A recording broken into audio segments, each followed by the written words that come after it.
We are talking DVOA projections for 2024 with the godfather of the statistic, Aaron Schatz, FTN. It's going to be a lot of fun. What to expect from the top teams, maybe some surprise teams as well this season. Coming up on today's Peacock and Williamson. NFL analyst Brian Peacock and former NFL scout Matt Williamson bring you expert NFL analysis every day in less than 30 minutes. Get an inside look at the NFL on the field and in the front office with elite breakdowns to next-level analysis and in-depth information only for the real NFL fans. This is Peacock and Williamson, and it starts now.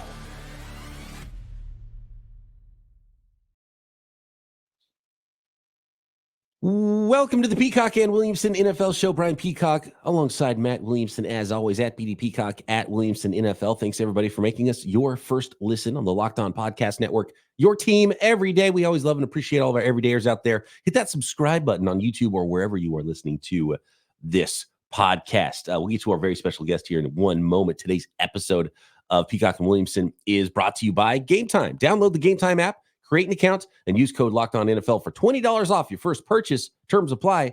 Download Game Time today. What time is it? Game time. All right, bringing on Aaron Schatz, DVOA Mastermind at Schatz NFL. You can find everything at FTN Fantasy. I'm sure if you follow the NFL, you know the DVOA statistic. You know Aaron Schatz worked for decades now on advanced statistics in the NFL. So, Aaron, always a pleasure chatting with you. I think we talked to you right before the Super Bowl, maybe playoffs, before the championship weekend, actually. So I remember talking a lot about the four teams that were still in it and what their DVOA looked like. I hope you had a great offseason and excited to look ahead at what things might look like this season. Yeah, I'm doing well. I had a great offseason. I'm ready for the season to start, and there's a lot of interesting storylines this year. All right, Aaron, I have to get my token Steeler question out of the way, make sure I get it in. So you taught me many decades ago, probably now, and that makes me both of us feel old, that games that finish with one score often regress to the mean. But is maybe Mike Tomlin just really good at it? You know what I mean? It's possible. He's had a lot of years of doing a little bit better than the expectation when it comes to one-score games. I mean, there's no question, the streak of not having a losing season is an interesting one and is impressive. They played a ton of one-score games, and he has the best record of any active coach and was better than Belichick. Like, it's crazy to me. Yeah. Tomlin's interesting because I think the best thing about Tomlin is something that's unmeasurable, which is his management of the locker room. Mm-hmm. Agreed. Guys who've had a great record like that in one-score games, they'll still have a year where they're bad in one-score games. There's just a lot of randomness in it. Okay. And for those projections, the Steelers aren't high. 23.4% chance to make the playoffs in your simulations, Aaron. 7.4 average wins. And this is a team that's, always 500, above 500, making the playoffs. It does feel a little bit low. And I don't know if it's just the Tomlin magic, and they have a better quarterback this year too. So I think this is a team that I think a lot of Steelers fans might look at your projections and be pretty disappointed at it. And I don't know how mad people get at you for your projections. Well, we had their offenses not as bad as you think last year, in part because they played a really hard schedule of opposing defenses. So I don't know how much better Wilson really is than Pickett. Like, I think he'll make more mistakes. He'll have more big plays, and he'll also make more mistakes. And if Fields comes in, that becomes even stronger. A lot more good plays and a lot more mistakes. Mm-hmm. And we have their defense declining a little bit. I don't begrudge all the talent that they have, certainly on defense, but we see this as the end of the streak. This is the end of Tomlin's streak this year. Oof. Okay. So another concept I learned from you many moons ago is the plexiglass principle. And to me, Houston seems like they could be a plexiglass candidate. Yay or nay? Yeah, definitely. But Here's what balances that. They were the most injured team in the league last year. So with average health, they are likely to be even better than they were last year. So the opposite. No sophomore slump here for the Houston Texans. And they're right there. You look at these projections. We'll talk to the team at the top in a second.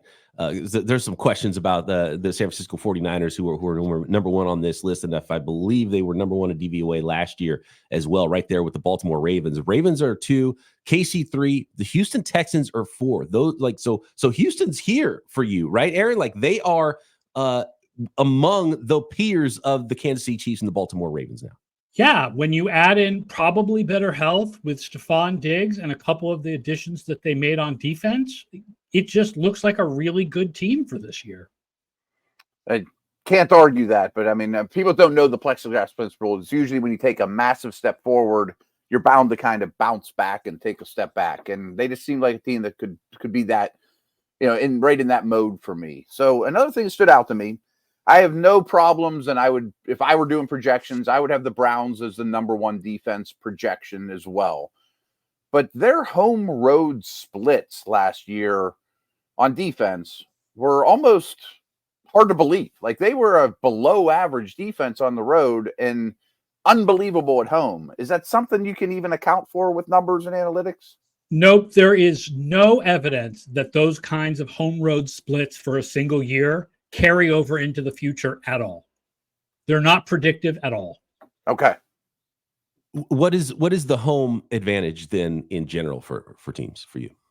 What do you mean? What you mean? Why do teams have an advantage at home, or like what's the number? What is it for teams? Is it just standard? So you look at home road, like it's pretty much this for home versus road, and it's not sticky year. Yeah, like in DVOA, for example, teams will be about 8 percentage points better at home than they are on the road on average. Okay. I don't know if you could even account for this, but like back to the Browns or the Bears, sloppy field, sloppy weather. Like they're probably bound to get at least 1 home game or 2 home games where scoring's low no matter who the offense is. Yeah, but both teams face that. So, I mean, I may not be adjusting for that enough because the only adjustment for offense and defense is indoors versus outdoors. I don't have the formula yet to the point where it's like granular enough to specifically say, this was a mud game. But I mean, that stuff does matter, but it matters for both teams. So I don't think it's I don't think it's an advantage when it comes to winning or anything like that. And that's something that you take into account that week when you get the forecast and you see what's happening on the field and you get to the field like, oh, there's snow on the ground. We know it's going to be cold in Buffalo, but we don't know how windy it's going to be. What it's actually. I account for that when I make picks and like over under, totals, picks on totals and everything. But I don't have a granular thing in the system yet where it like knows what's a snow game. So go ahead. It looks like you maybe have a step back for the Buffalo Bills and the Cleveland Browns versus last year. You have the Houston Texans potentially taking a step forward. And I'm with you. I love what's going on in Houston. I think their defense could be better. I mean, a second year, you would expect some things to improve, but it looks like maybe a step back for some of the other contenders in the AFC, if you want to stay in the AFC right now with the Buffalo Bills and maybe the Cleveland Browns too. Yeah, I mean, the thing about the AFC is there are just so many strong teams. 8 of our top 12 teams are in the AFC, which means if we're right about all 8 of those teams, one of them has to miss the playoffs.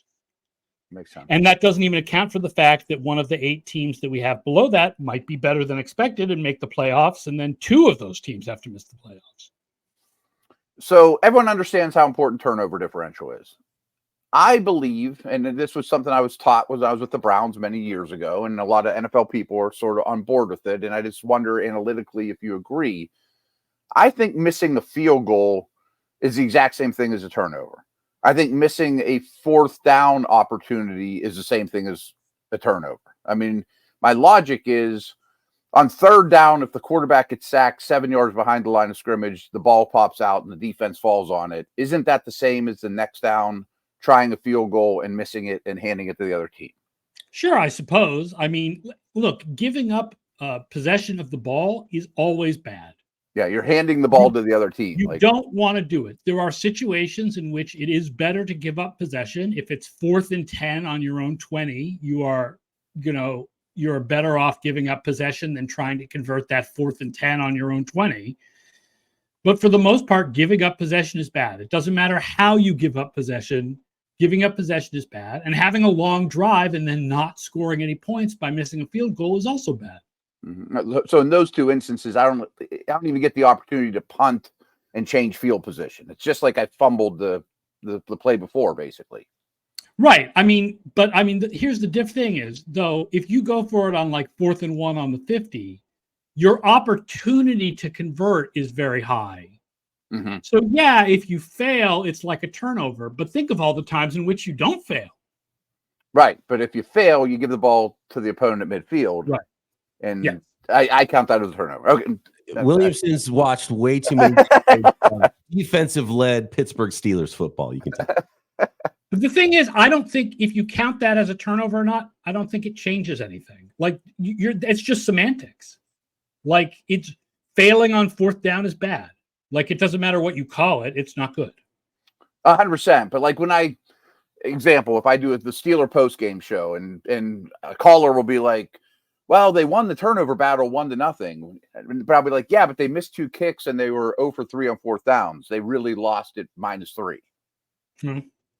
I suppose. Let's talk about the class of the NFC next. The San Francisco 49ers, how strong they are atop the conference, and maybe some surprise teams here in 2024. Next.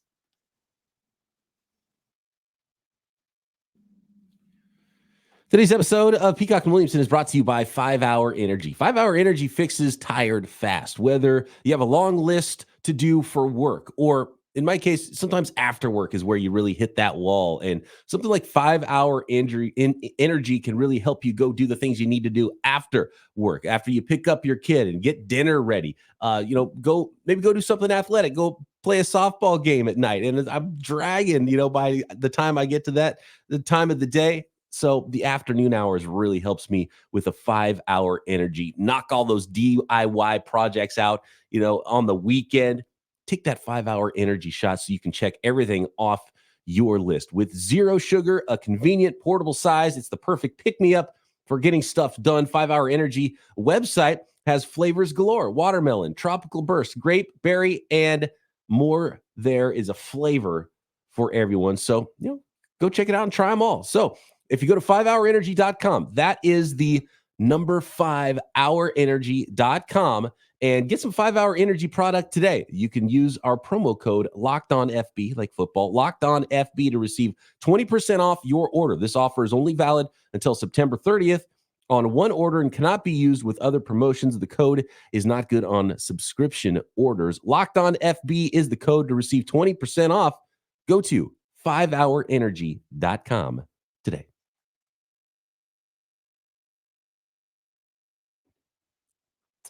All right, San Francisco 49ers lead the projections of DVOA, 85% or 84.5% chance to make the playoffs, a whopping 31.9% chance to reach the Super Bowl, which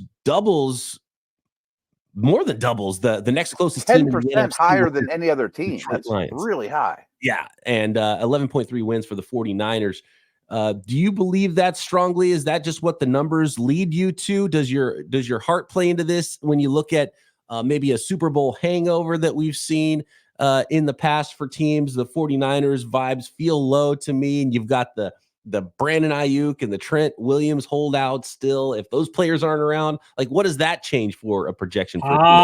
This assumes that Aiyuk and Trent Williams are playing. Back when I did the book, right, we didn't realize that the holdouts were going to last this long. Obviously, the projection for the 49ers would be very different. I've actually done one trading Aiyuk. If you trade Aiyuk, they drop to the point where they're still the number 1 team in the NFC, but only slightly ahead of Detroit. Oh, right. So it takes that 31.9% chance to reach the Super Bowl and changes it to like 19 or something if you get rid of Aiyuk. Trent Williams is an interesting story because the weakest part of my projection system is considering offensive line changes. I probably would have to put some sort of manual fix in for what it means to lose Trent Williams. He's so clearly their best offensive lineman. So if Williams and Aiyuk make nice by the time the season starts, I absolutely believe in these numbers. The Ravens and 49ers were legendary regular season teams last year. They were so good. And the Ravens lost their defensive coordinator, and the Ravens lost some personnel, and there are some offensive line questions.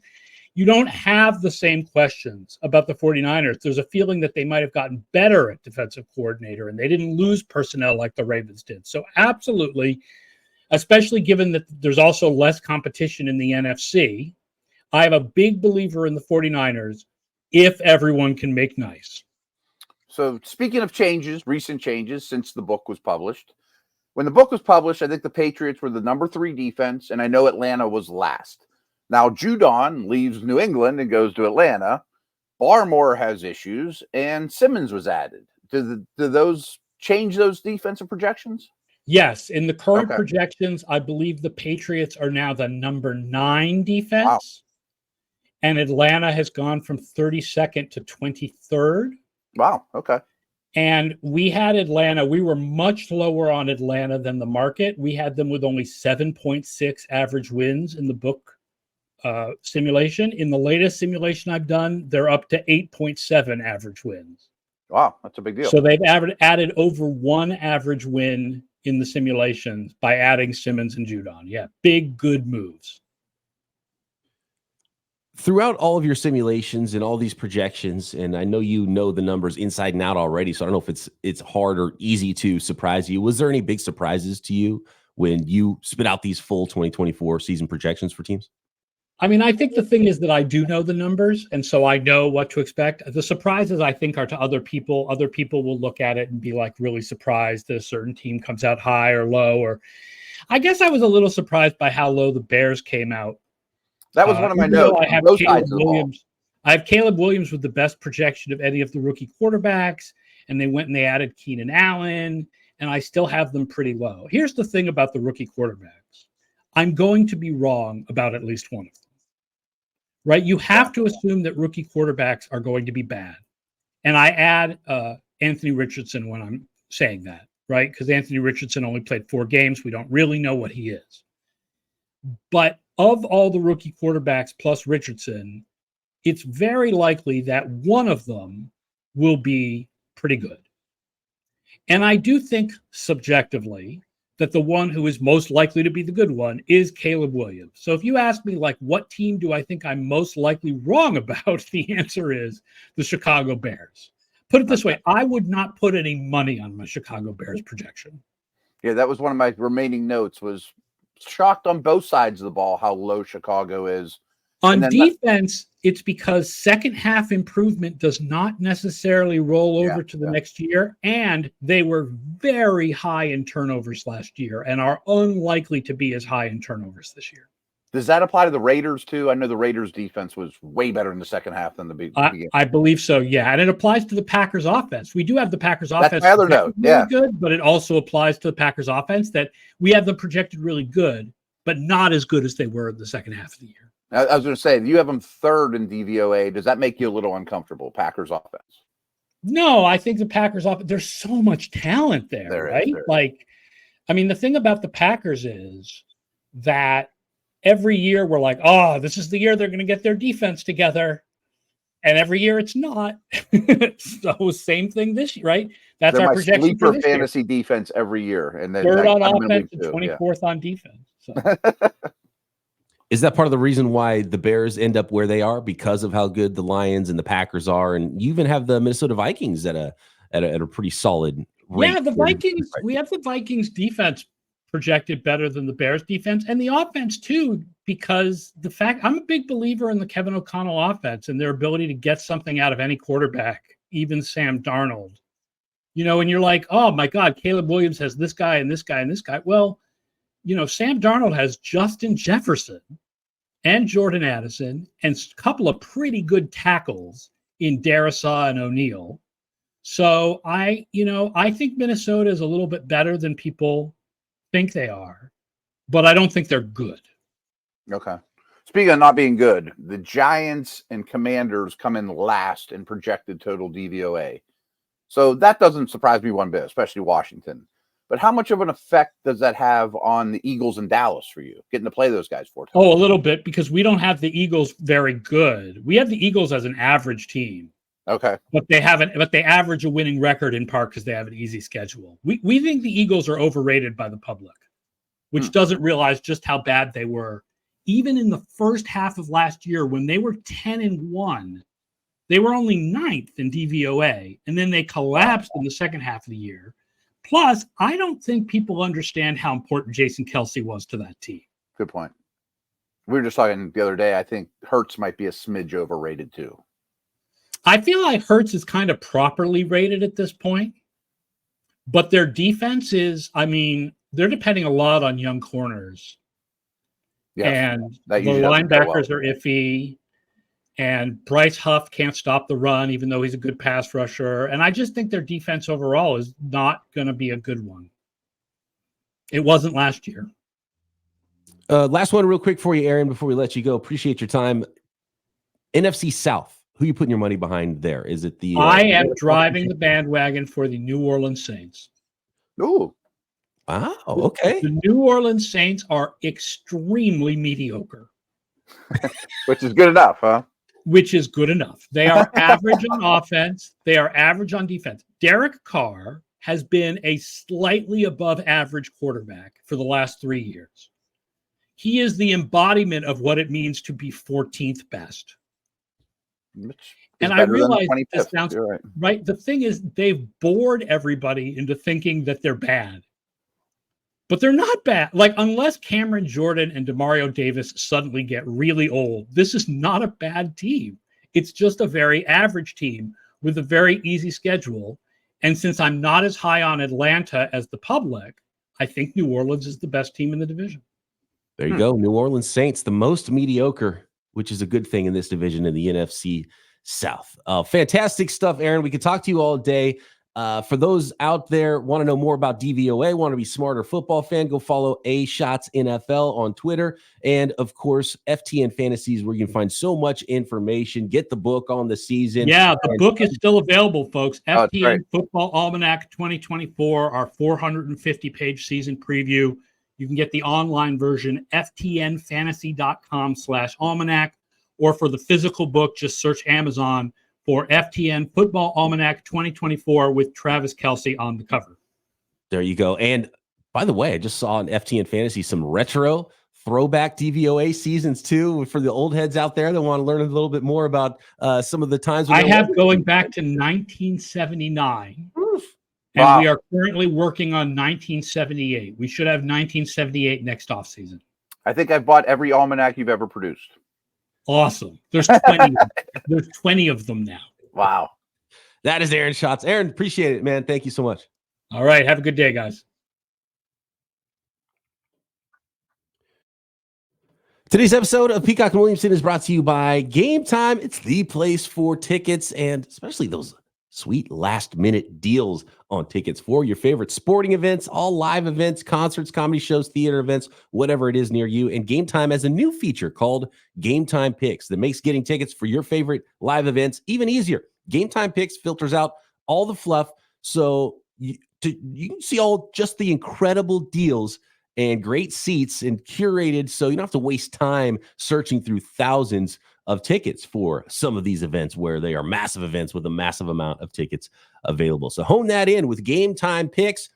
Toggling on the all-in pricing feature is my favorite feature of Game Time. No surprise fees at checkout, because it is the bane of my existence when I get that surprise fee at checkout when you think your tickets are going to be one price and it is another. All-in pricing and the views from your seat, panoramic views from your seat in the app before you buy, so you know you're getting great seats and a great deal with Game Time's lowest price guarantee. So take the guesswork out of buying tickets with Game Time. Download the Game Time app, create an account, and use code LOCKEDONNFL for $20 off your first purchase. Terms apply. Again, create an account and redeem code LOCKEDONNFL for $20 off.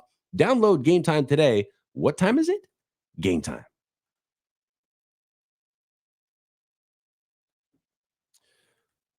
Love the DVOA conversation. It's amazing how much information Aaron Schatz has in his head, and you have a little question about a team and he knows exactly why, exactly how it got there, what percentage of this changes, what this would do to that. So those are phenomenal conversations, and can't recommend the DVOA stuff enough. The ftnfantasy.com website, where all of Aaron's DVOA stuff is now. He's been doing it for such a long time, and these projections are quite interesting. And I was blown away when he said that the chances to reach the Super Bowl drop 10%, losing one player for the 49ers.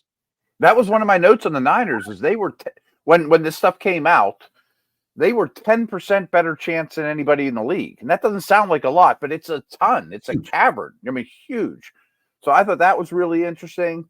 I thought his Eagles take was pretty interesting. I was kind of warming up to the Eagles, especially the offense, trading for Dotson, adding Barkley, etc.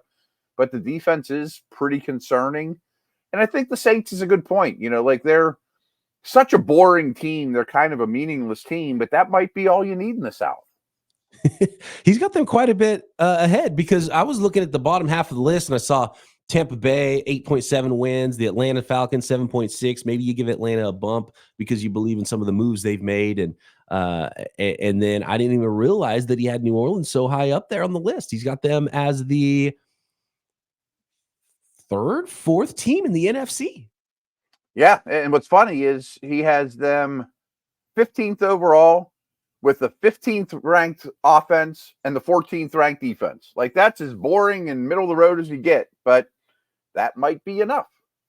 There might be a race to the middle. It probably depends if you're a Carr believer too, how strong you think those projections are for the New Orleans Saints. I kind of like Baker, Kirk Cousins better.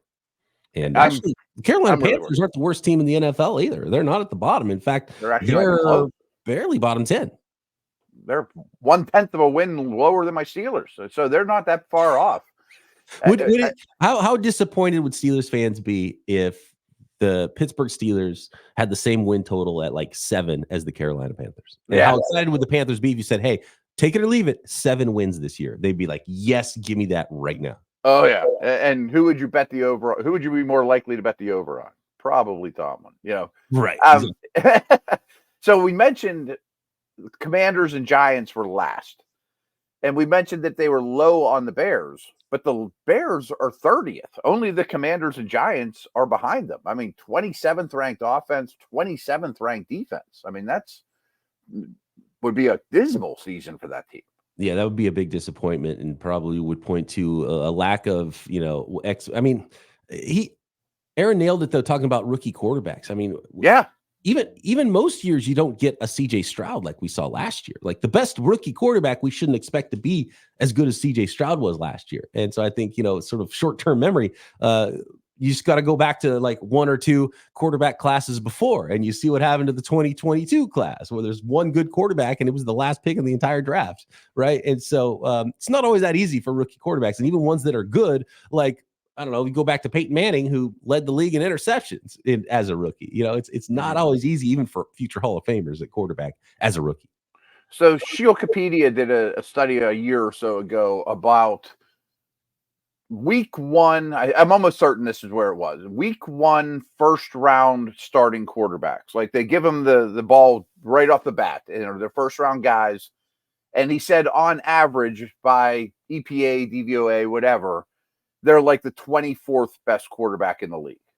I mean, and a lot of them are in terrible situations, but some of them are the best prospect in the league too. There's Herbert and Burrow and, some success stories in there, Stroud, etc. So if you count on your rookie quarterback being like 20 to 25th best quarterback in the league, that's the average. But he's probably right. If 5 of them start, I'll be wrong on 1 of them, and you might be wrong on 2 of them, where 1 is really good and 1 is even worse than I thought. Bryce Young last year, Just to me, when you look at Chicago and Washington, and they're 3 of the bottom 4 teams, and let's say they're both rookie quarterbacks have a similar season, I just like a lot more about Chicago, the rest of their roster, than the Washington at this point. And Washington, by the way, Washington cutting like all their last few draft picks, like they're gutting everything that the previous regime did over there in Washington. Like, this is a long-term rebuild. This is a trust the process situation from ownership that we saw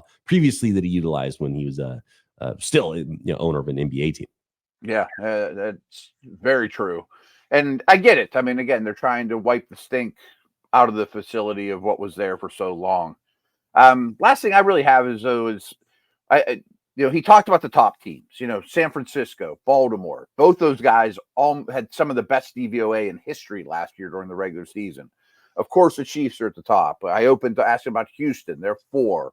Detroit is nipping on the Niners' heels at 5 if Aiyuk and Trent Williams aren't available.